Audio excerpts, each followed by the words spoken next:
Bien, donc,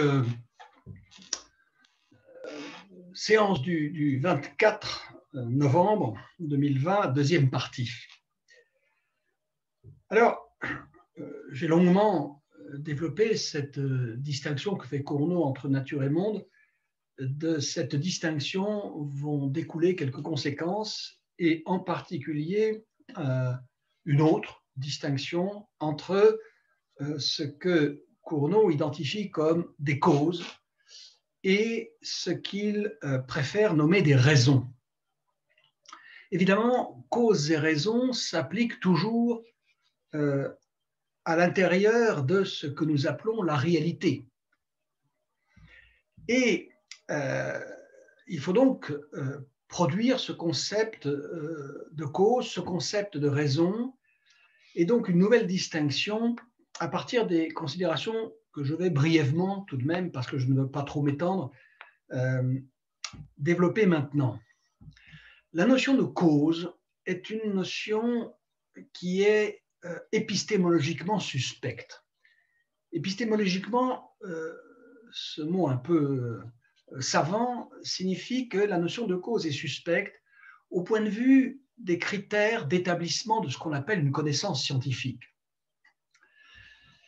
Le grand mérite d'un philosophe comme Auguste Comte, qui a vécu au XIXe siècle, un peu après Cournot, le grand mérite d'Auguste Comte, même s'il faut lui reconnaître en la matière des prédécesseurs, dès le XVIIe siècle, Malebranche par exemple, et au XVIIIe siècle, l'Écossais David Hume, le mérite d'Auguste Comte, disais-je, est d'avoir affirmé explicitement le primat de la notion de loi sur la notion de cause, et montrer que ce primat, cette priorité de la notion de loi définissait ce qu'on appelle une explication scientifique. Plus précisément, par opposition à ce qu'on peut considérer comme une explication de type plutôt métaphysique. En effet, la référence à une cause est toujours suspecte d'introduire dans les choses des forces ou des entités plus ou moins cachées. Alors, je ne vais pas m'étendre sur cette critique de la notion de cause, mais si vous faites, par exemple, de la pesanteur, la cause de la chute d'un corps sur la Terre, ou de cette même pesanteur, la cause de la rotation des planètes autour du Soleil, ce qui peut, en un sens, je vais montrer en quel sens, être dit, eh bien, vous instituez cette notion de pesanteur en une espèce de facteur, de puissance qui serait à l'œuvre dans la nature et qui agirait sur les choses elles-mêmes. Or, la pesanteur en tant que telle n'est pas une réalité parmi les autres qu'on pourrait compter comme on compte, par exemple, les étoiles, les planètes ou les comètes au nombre des choses existant dans l'univers.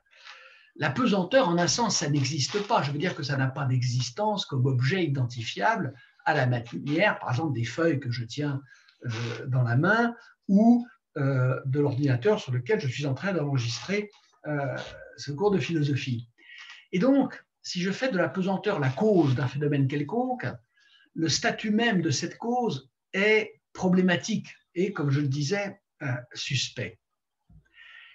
Et donc, si par exemple, je vais prendre un exemple dans la physique, et plus précisément dans la physique de l'électricité, s'il est permis de dire, par exemple, que lorsqu'on a affaire à la circulation d'un courant électrique dans un circuit, s'il est permis de dire que l'augmentation de la résistance du conducteur est cause à différence de potentiel égale entre les bornes du circuit, si l'augmentation de la résistance est cause d'une diminution de l'intensité, c'est correct, on peut dire comme ça, mais il est plus correct, il est plus précis de dire, d'énoncer la chose sous la forme de la loi dite d'Ohm, OHM, le nom du physicien qui l'a découverte. Il est plus rigoureux d'énoncer la loi d'Ohm sous la forme suivante: l'intensité dans un circuit électrique est égal au quotient de la différence de potentiel aux bornes du circuit et de la résistance du conducteur dans le circuit. Alors, un usage rigoureux des notions de cause et d'effet, un usage précis et épistémologiquement satisfaisant, peut être maintenu sous la condition de placer ces notions de cause et d'effet sous la dépendance de cette notion de loi. C'est-à-dire que la cause et l'effet seront ce qui se distribue dans l'énoncé de la loi en fonction de l'ordre des termes dans la loi, comme je viens de le montrer à partir de la loi d'Ohm. Ainsi comprise, l'idée de cause relève de ce que nous avons appelé la série physique des sciences. On va dire que la cause, c'est le principe général d'explication d'un certain ordre de phénomènes selon les lois de la nature. On dira par exemple que l'attraction universelle, et là on peut le dire légitimement, on peut dire légitimement que l'attraction universelle est cause de la chute des corps à la surface de la Terre, qu'elle est cause de la rotation des planètes. De même qu'on peut dire en histoire, par exemple, que les crises économiques ou que la course aux armements est cause des conflits armés. Donc, on peut dire que, pour revenir à un exemple astronomique, on peut dire que certaines causes agissant universellement dans la nature ont participé, ont concouru à la formation de notre galaxie, mais de la galaxie dont fait partie notre Soleil. Mais Cournot précisera que l'explication par les causes des phénomènes qui se sont produits dans l'univers et qui ont conduit à la formation de notre galaxie n'est pas suffisante pour comprendre les raisons pour lesquelles il existe ici et maintenant cette galaxie qui est la nôtre et qui abrite notre Soleil, que ces causes ne sont pas suffisantes pour comprendre les caractéristiques particulières de cette galaxie particulière qui est la nôtre, par exemple le fait qu'elle possède, ce qui n'est pas le cas pour toutes, un axe central, et par exemple 4 bras spiralés, alors que d'autres galaxies n'ont pas de bras spiralés ou ont un nombre différent de ces bras. Et donc, les raisons sont elles aussi explicatives au même titre que les causes, mais, ou plutôt au même degré que les causes, mais elles ne le sont justement pas exactement au même titre, puisqu'elles ne le sont pas au titre de facteurs agissant de façon générale, mais de facteurs pour les raisons agissant à un niveau particulier, singulier, celui d'une réalité quelconque, individuelle, prise dans le cours de l'histoire. Pour éclairer cette distinction entre cause et raison, Cournot a recours à l'exemple des jeux de hasard, le dé, la roulette ou pile ou face. Chaque coup à l'un de ces jeux, quel qu'il soit, chaque coup est un phénomène soumis à des lois physiques et par conséquent, on peut dire qu'une multitude de causes vont déterminer l'issue du coup que l'on joue. Mais quand vous jouez à pile ou face avec une pièce parfaitement équilibrée, c'est-à-dire pour laquelle la probabilité est égale pour l'une ou l'autre des faces de la pièce de tomber. Lorsque vous jouez à pile ou face avec une telle pièce, il y a bien sûr une infinité de causes qui vont faire que la pièce tombe sur pile ou sur face, mais il n'y a pas de raison qu'elle tombe plutôt sur pile que sur face au moment où nous jouons tel ou tel coup.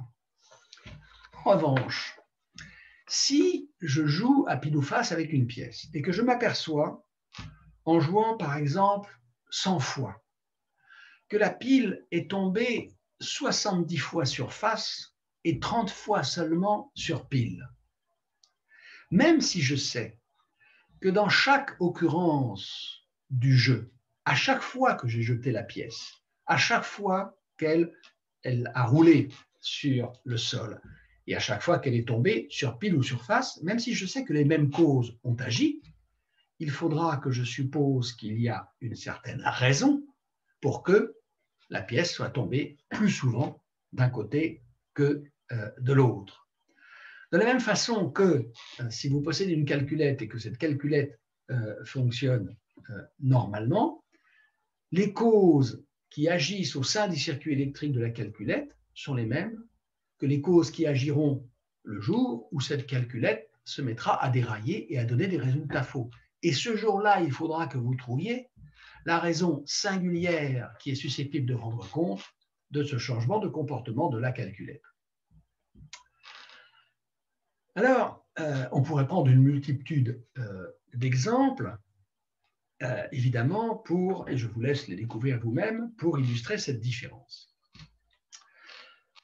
J'achèverai cette exposition générale de la distinction entre cause et raison par une petite réflexion, ce sera le point 3.4.3.5, 3.4.3.5, quelques réflexions sur la nécessité et la contingence dans la nature.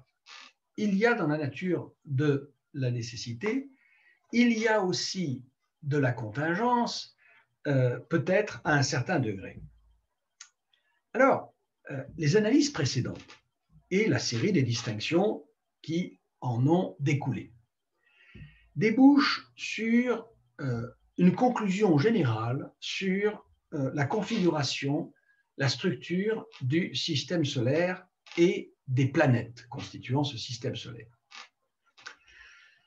Les masses respectives de ces planètes, leur distance les unes par rapport aux autres et par rapport au Soleil, le nombre de leurs satellites, la présence ou l'absence d'anneaux, comme dans le cas de Saturne. Eh bien, dit Cournot, et là j'ouvre les guillemets, ce sont là autant d'accidents, autant de faits cosmiques qu'expliquerait peut-être la connaissance des phases antérieures par lesquelles le monde planétaire aurait passé à des époques très reculées, mais qui, pour être expliqués de la sorte, ne perdraient pas le caractère de faits cosmiques accidentels, tandis que les lois de Kepler et celles de la réfraction de la lumière, établies par la théorie à titre de corollaire d'autres lois, ne passeront jamais pour des accidents, quel que soit l'état futur de nos connaissances. Fermez les guillemets, fin de citation. Ce qui signifie donc qu'il y a du nécessaire, de l'éternel, si vous préférez, de l'absolu, dans les lois de la nature, et c'est précisément cette éternité, cette nécessité, ce caractère absolu qui définissent la notion même de nature. Et qu'il y a alors du particulier, de la contingence et du relatif, et que ce sont ces notions qui définissent justement le statut de ce que nous appelons le monde. Qu'est-ce qui est relatif dans le monde? Eh bien, ce qui dépend, c'est la définition même de la notion de relativité, être relatif à, c'est dépendre d'eux.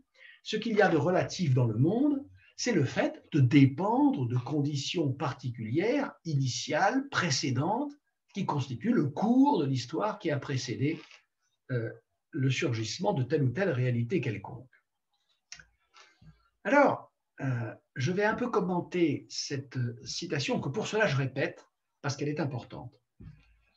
Toutes les caractéristiques donc qu'on observe dans les planètes du système solaire sont, je répète la citation de Cournot, autant d'accidents, autant de faits cosmiques qui expliqueraient peut-être la connaissance des phases antérieures par lesquelles le monde planétaire aurait passé à des époques très reculées, mais qui, pour être expliqués de la sorte, ne perdraient pas le caractère de faits cosmiques accidentels. Tandis que, ce qui veut dire fait cosmique accidentel, ce qui veut dire non essentiel, non nécessaire. Tandis que les lois de Kepler et celles de la réfraction de la lumière, établies par la théorie à titre de corollaire d'autres lois, ne passeront jamais pour des accidents, quel que soit l'état futur de nos connaissances. Qu'est-ce que signifie l'expression qui dit que les lois de Kepler ou de la réfraction de la lumière sont, je cite, établies par la théorie à titre de corollaire d'autres lois. Cela veut dire que les lois de Kepler, il est possible, pas à l'époque de Kepler, mais il est possible pour nous aujourd'hui de les déduire d'autres lois, de même que les lois de la réfraction de la lumière. Il est possible de déduire aujourd'hui les lois de Kepler des lois de Newton, de la loi de la gravitation universelle, dont elles découlent comme connaissance physique, comme conséquence physique absolument nécessaire. Alors, cette conclusion générale qu'a tirée Cournot mérite réflexion. Je vais donc produire quelques réflexions relatives aux notions de nécessité et de contingence de la nature. Le principe sur lequel Cournot a fondé sa distinction entre nature et monde, il présente pour nous un avantage considérable, un avantage immense, c'est qu'il nous permet d'attribuer un statut tout à fait clair, tout à fait précis, à ce qu'on appelle l'accidentel, le contingent. Le contingent, ce qui aurait pu ne pas se produire. Il aurait pu ne pas y avoir, par exemple, tel nombre de planètes dans le système solaire. La planète Saturne aurait pu ne pas avoir d'anneau. La Terre aurait pu ne pas avoir de satellite naturel. Eh bien, ce contingent, qu'il faut bien appeler du hasard, reçoit dans la distinction de Cournot un statut parfaitement clair et un statut qui ne porte absolument aucun dommage, qui n'entame en rien ce qu'on pourrait appeler la robustesse de la nécessité naturelle, la robustesse des lois naturelles. Je veux dire qu'il n'est pas besoin de faire le moindre compromis sur le caractère universel, sur le caractère nécessaire, sur le caractère absolu, sur le caractère véritablement définitif des lois naturelles pour admettre dans l'univers une part de hasard. Cette part de hasard, c'est la part de ce que Cournot appelle le monde.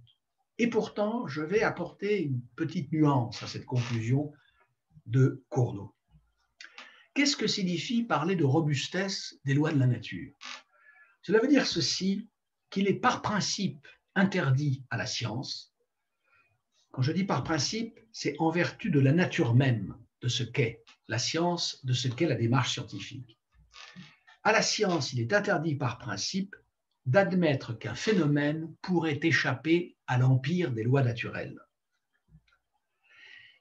Si il advenait, et il advient effectivement parfois, s'il advenait au cours des recherches que conduit la science qu'un phénomène quelconque lui apparaisse qui ne s'inscrit dans aucune des lois naturelles connues, il est interdit à la science de tirer la conclusion que ce phénomène échappe à l'empire des lois naturelles.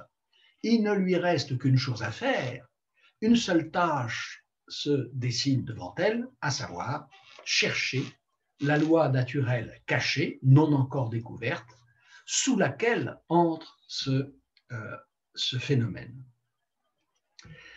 Alors, la science n'a absolument pas le pouvoir, la capacité de fonder la nécessité de ce déterminisme au niveau ontologique. Qu'est-ce que veut dire ce mot ontologique? Il veut dire ceci, que la science n'a pas la puissance, la capacité de démontrer que la réalité est en elle-même, toujours et partout, éternellement déterminée selon des lois. Ça, c'est une thèse que la science ne peut pas suffire à fonder. C'est une thèse de caractère et de nature absolument métaphysique et non scientifique. La science n'a pas le pouvoir de démontrer que la nécessité causale, que le déterminisme, que les lois naturelles sont une propriété ontologique, c'est-à-dire de l'être même. Toon, c'est le participe présent du verbe être en grec. Au niveau de l'être même, nous ne pouvons pas savoir par la science que la réalité est déterminée selon des lois naturelles. Mais cette nécessité du déterminisme s'impose absolument à la science au titre de principe méthodologique. C'est-à-dire qu'elle ne peut pas fonctionner autrement qu'en partant du postulat que les choses sont effectivement déterminées selon des lois. Alors, la science est un moyen de connaissance dont la puissance, je pense, n'est plus à prouver. Mais aucun savoir ne pourrait se constituer au sein de cette science, grâce à cette science, si l'activité scientifique elle-même ne prenait appui sur un fond de conviction, des convictions implicites qui ne relèvent pas du savoir, mais d'un certain niveau de croyance. Et ici, d'un niveau de croyance qu'on a du mal à appeler autrement qu'une certaine foi. Quelle est cette foi qui est au fondement même de l'attitude, de la démarche et donc de la recherche scientifique? Eh bien, c'est la foi dans ce postulat que le réel est rationnel, que le réel se plie à la rationalité humaine, que la structure même de notre fonctionnement intellectuel, qui est une structure qui exige que nous cherchions des raisons, que nous rendions compte des choses, eh bien, il faut admettre et il faut postuler que cette conviction, eh bien, nous ne pouvons pas l'établir scientifiquement. Elle est au fondement de la science, mais il est au-delà de la puissance de la science d'en produire une preuve de nature elle-même scientifique. C'est pourquoi il est légitime de parler à propos de cette conviction, à propos de ce postulat, de foi, tout en faisant remarquer qu'on reste extrêmement loin de la foi de nature religieuse. Et cela pour plusieurs raisons que j'énumère rapidement. D'abord, la science ne revendique aucune espèce de révélation surnaturelle à laquelle nous devrions, sur le mode de la foi, adhérer, premièrement. Deuxièmement, elle ne reconnaît aucun dogme immuable auquel il faudrait se soumettre a priori. Enfin, la science ne se soumet à aucune espèce d'autorité. Alors, je ne dis pas qu'il n'y a pas en science des autorités reconnues, bien sûr, c'est-à-dire des travaux, des auteurs, des laboratoires, des instituts dont la fiabilité est reconnue comme étant d'un très haut niveau. Bien sûr, il y a des autorités en ce sens-là, mais il n'y a pas d'autorité transcendante. Il y a quelquefois, sans doute, chez certains scientifiques, des tentatives d'abus de leur autorité, mais il n'y a pas d'église, d'autorité ecclésiale qui vaille a priori et de façon absolue. Cette foi dans la rationalité ultime du réel et donc dans la possibilité d'en découvrir les lois, c'est une foi de nature que Kant appelle pragmatique, c'est-à-dire nécessaire pour l'action. Lorsque nous agissons, nous avons besoin pour entreprendre et pour persévérer quand ça ne réussit pas tout de suite, si vous voulez, d'y croire. Bon, quand vous entamez la lecture d'un livre comme La critique de la raison pure ou L'être et le néant, il faut la foi que vous allez comprendre quelque chose, alors que si vous ouvrez une page au hasard, vous apercevez que c'est tellement difficile que vous perdez l'espoir d'y comprendre à jamais quoi que ce soit. Il faut une certaine dose de foi pour entreprendre, par exemple, une vie de couple. Il faut une certaine dose de foi pour militer politiquement. Ça ne fait, je crois, aucun doute. Eh bien, le travail de la science, c'est aussi une pratique, et la pratique théorique de la science exige cette foi dans le déterminisme naturel. Mais il y a aussi une différence avec la foi religieuse, c'est que les succès même de l'entreprise scientifique, au fur et à mesure qu'elle progresse, ces succès même nous conduisent à convertir petit à petit, progressivement, cette foi en une confiance raisonnée. Je fais une différence entre foi et confiance. La foi est l'attitude que nous adoptons lorsque, en l'attente d'une confirmation, nous nous engageons dans une entreprise. Par exemple, je ne sais pas si cet élève que j'ai en face de moi est capable d'apprendre rapidement, facilement des choses difficiles, ou si au contraire, il faudra surmonter de redoutables obstacles pour faire entrer dans son crâne quelque chose. Mais je dois y croire. Je dois y croire. je dirais même que c'est une obligation pédagogique, que c'est un devoir moral pédagogique, c'est un principe de déontologie pédagogique de supposer l'élève capable de comprendre. Parce que si vous partez du principe qu'il ne pourra pas comprendre, parce que vous avez, par exemple, des informations sur, je ne sais pas, sur son passé, sur la catégorie sociale à laquelle il appartient, eh bien, il le sentira, il le saura, et effectivement, il aura du mal à apprendre et peut-être n'apprendra rien, ou du moins n'apprendra rien de vous. Et donc, les succès répétés, confirmés de la science convertissent petit à petit la foi que nous avions dans la rationalité du réel en une confiance elle-même raisonnée. Alors,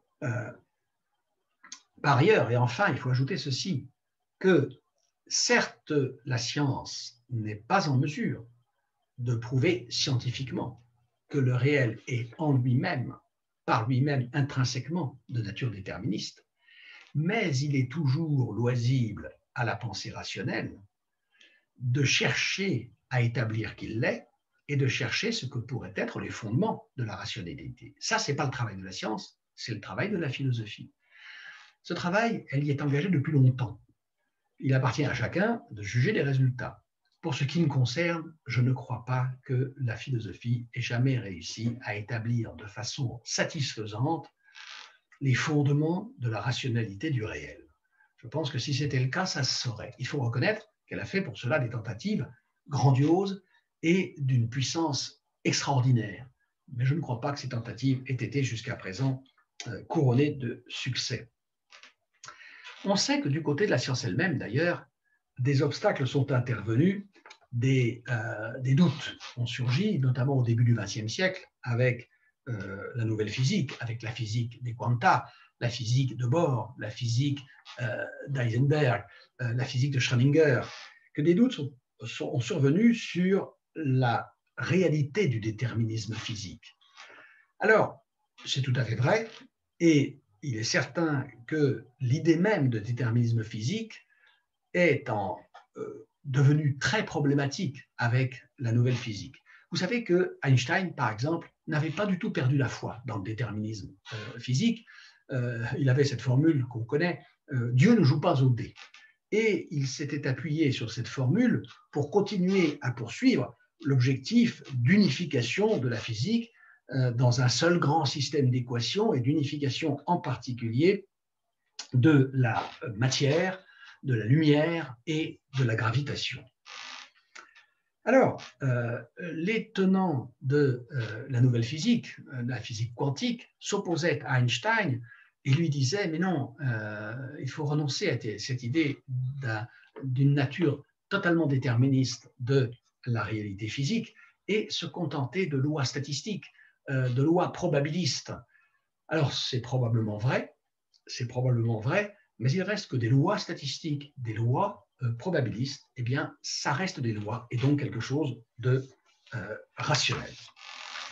Je voudrais maintenant, pour finir cette séance, me pencher un peu sur la dernière phrase de la conclusion de Cournot que j'ai lue tout à l'heure et que je relis.